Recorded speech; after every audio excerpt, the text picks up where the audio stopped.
Dan yang terakhir Pak, ini terkait dengan kualitas pelatih dan wasit. Kita sangat mungkin ada indikasi penurunan prestasi karena kualitas pelatih kita yang mungkin tidak mengupdate, karena pelatih itu saya lihat di tinju itu pelatih itu dari tahun Bahala itu saja. Mungkin ada cabur-cabur yang lain. Ya mungkin tidak bisa mengupdate apa perkembangan olahraga seperti apa, apalagi seperti Pak Albert yang orang bilang babnya itu di dunia olahraga, baik dari hard skillnya maupun soft skillnya itu saya tahu Bapak punya. Dan teman-teman Bapak yang dulu berjaya ketika membawa Maluku di zaman Pak Karera lalu. Ya. Terima kasih Pak Albert. Ya, baik Pak Yop, terima kasih sudah bergabung dengan kita di Dialog Aspirasi Maluku. Dan Pak Prof, ini lagi-lagi soal manajemen kode, karena ini ada satu istilah nih Pak Prof, rumahku adalah surgaku. Jadi kalau rumahku nyaman, tentu jadi surga ya. Akan jadi surga. Semua jadi sedap. Ya, gitu. semuanya sedap begitu. Ya, baik. Pak Prof, ditanggapi. Baik, ini Bapak Yop di Paso, memang Maluku ini belum punya grand design. Ketong belum punya grand design atau desain besar olahraga Maluku, sehingga memang seyogianya sudah harus ada. Kalau di nasional itu kan ketong punya DBON, ya, desain besar olahraga nasional 2045. Dan sebelum DBON ada, beta sudah pernah merancang yang namanya Grand Design Olahraga Maluku 2035. Ya, kebetulan yang di nasional itu 2045. Yang beta siapkan itu sebanyak 2035. Dan memang kalau untuk membuat Grand Design itu tentu ada keterlibatan semua stakeholder. Jadi katakanlah dari bagaimana olahraga itu dibina mulai dari bawah itu. Sing bisa kemudian ujuk-ujuk ketemu gede sama dengan orang pacaran terus langsung bikin anak gitu kan. Ketong tidak bisa seperti itu. Ketong harus bina dari usia dini. Usia dini baru kemudian secara bertahap dia akan ditingkatkan, dan antara 8 sampai 12 tahun baru ketong bisa juara. Katakanlah di nomor-nomor wusu itu. Wusu yang nomor-nomor seni itu dilatih dari anak-anak itu umur 3 tahun baru belajar jalan sedikit itu sudah mulai itu. Dan di SD memang tidak semua cabur itu berusia di usia-usia matang.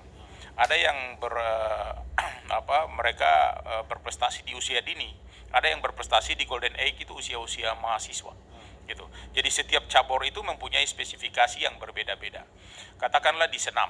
Di senam itu anak-anak yang masih kecil-kecil itu mereka sudah bisa berprestasi baik. Tapi tidak bisa di nomor-nomor yang terukur, katakanlah atletik gitu. Maka dia harus ada penjenjangan. Penjenjangan itu kita siapkan sehingga pada waktunya dia akan berprestasi baik. Di atletik itu ada satu istilah. Bahwa rumput tidak akan bertambah panjang dengan menariknya. Artinya bahwa rumput itu kalau tiap hari ketong tarik-tarik, dia bukan tambah panjang, malah tambah mati. Gitu. Jadi atlet-atlet itu dibina, dia akan berprestasi pada waktunya. Tetapi kalau dia tidak dibina, kemudian kita berharap prestasi yang datang maksimal, itu tidak akan mungkin terjadi. Gitu. Jadi sama saya tadi ketong bilang itu, rumput yang ketong tiap hari itu tanam, ketong tarik-tarik dia, ketong berharap dia cepat panjang begitu, cepat tinggi. Nah, tidak akan mungkin bisa. Bahkan ketong tarik-tarik bukan dia berkembang bagus tapi dia mati. Nah, itu yang terjadi di nomor-nomor terukur. Sehingga kalau misalnya cabang-cabang olahraga renang, cabang olahraga dayung, cabang olahraga atletik, itu nomor-nomor terukur yang setiap sentinya, setiap jaraknya, setiap detiknya itu diprogramkan secara baik gitu.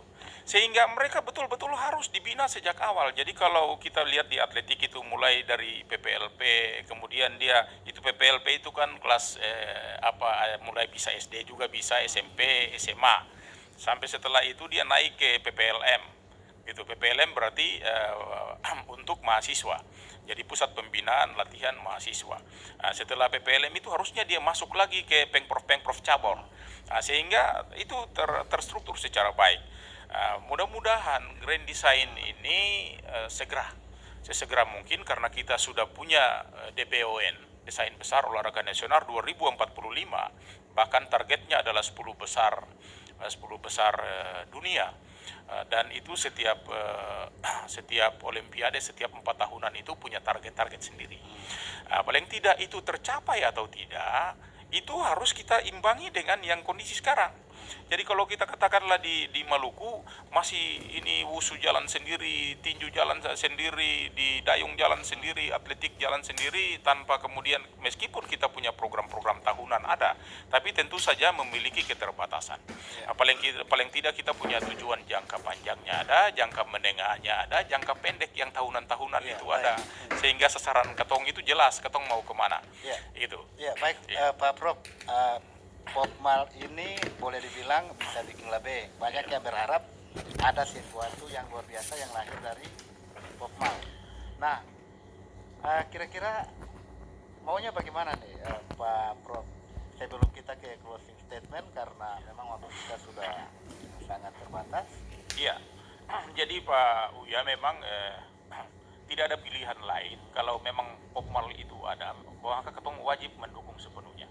Kalau bisa bikin labe itu karena artinya dengan ketong menyelenggarakan yang namanya Popmal itu, ketong bisa menjaring atlet. Sekarang ini kan sudah minim sekali kompetisi nih. Minim sekali kompetisi. Katakanlah frekuensi kompetisi sama sekali tidak ada, apalagi praktis di 4 tahun lalu. Sama sekali tidak berkembang sampai saat ini, gitu. Jadi kalau bilang kompetisi, kalau dengan kompetisi yang sekarang katakanlah high kompetisi di Popmal 4 ini, maka ketong sangat berharap bahwa akan terjaring atlet-atlet berprestasi potensial atau atlet-atlet potensial berprestasi dari masing-masing cabur, dan sekaligus dia mampu untuk mendapatkan yang namanya atlet lapis 1, lapis 2, dan lapis 3 untuk dilakukan pembinaan jangka panjang. Apakah? Pembinaan jangka panjang bukan PON ya. Ya, pembinaan jangka pendek itu PON gitu.